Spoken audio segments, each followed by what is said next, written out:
मुर्दों की वादी कहा जाने वाला ये गांव आज भी वैसे ही सुनसान पड़ा है जैसे कि आज से 40 साल पहले।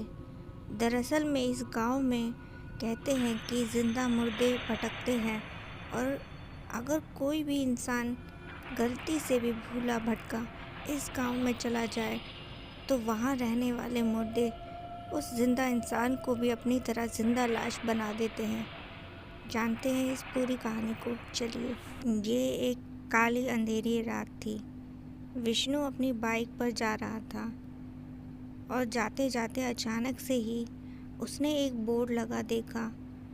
रास्ते के साइड में जो वो बोर्ड था उस पर लिखा था, ये गांव भुतहा है, इसीलिए गलती से भी इस गांव में कभी मत जाना। अब इतनी सी बात थी कि विष्णु ने अचानक से अपनी बाइक वहीं रोक दी।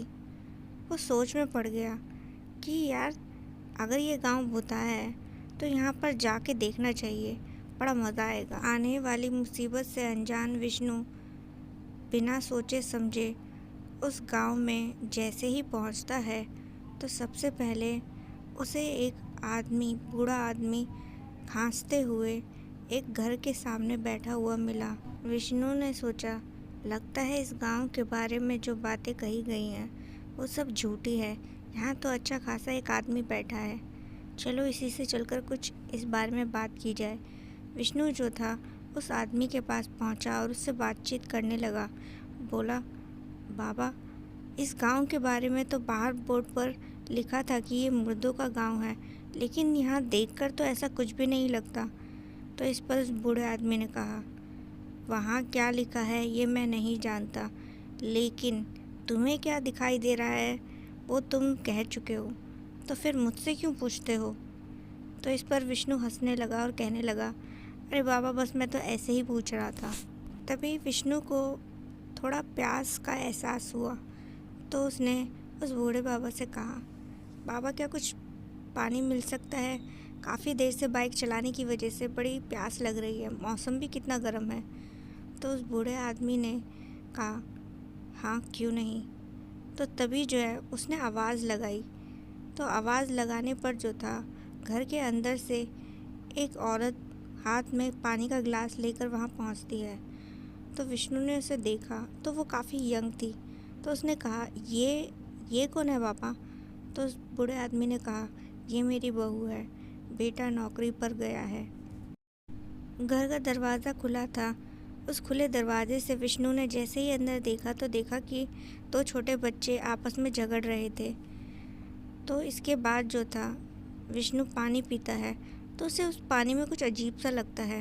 वो ग्लास के अंदर जैसे ही देखता है तो उसके अंदर पानी नहीं बल्कि कुछ खून जैसा। वो ग्लास उसके हाथों से छूट गया और एकदम से वो जो बूढ़ा आदमी था उसने कहा, ये सब क्या है? तुमने पानी पिया नहीं और ग्लास फेंक दिया? तो उसने कहा, नहीं बाबा, इसके अंदर तो कुछ लाल लाल, पानी तो बिल्कुल भी नहीं था, कुछ लाल लाल जैसा कुछ था। तो उस बूढ़े आदमी ने कहा, हमारे इस गांव में इंसानों का खून पिया जाता है और ये वही था, तुम्हें ये अच्छा नहीं लगा? तभी वो बूढ़ा आदमी अचानक से खड़ा हो गया और साथ में जो था वो घर के अंदर जो बच्चे थे उन्होंने भी झगड़ना बंद कर दिया था। ये सब एक जगह आकर खड़े हो गए। देखते ही देखते इनका रंग रूप अचानक से भयानक और डरावना हो गया। देखते ही साफ पता चलता था जैसे ये कोई जिंदा लाशें हों। फिर अचानक से ही विष्णु ने देखा कि दूसरी ओर से जो है वहाँ पर और भी बहुत सारी जिंदा लाशें जो थी उसी तरफ आने लगी थी, जैसे उन्हें इंसानी खून की गंध आ चुकी हो। वो सब के सब मिलकर विष्णु की ओर ही बढ़ रहे थे और उन सब को देखकर विष्णु का विश्वास हो गया कि भाई ये जो गांव है सच में जिंदा लाशों का गांव है और अब ये जिंदा लाशें मिलकर उसका खून पिएंगी।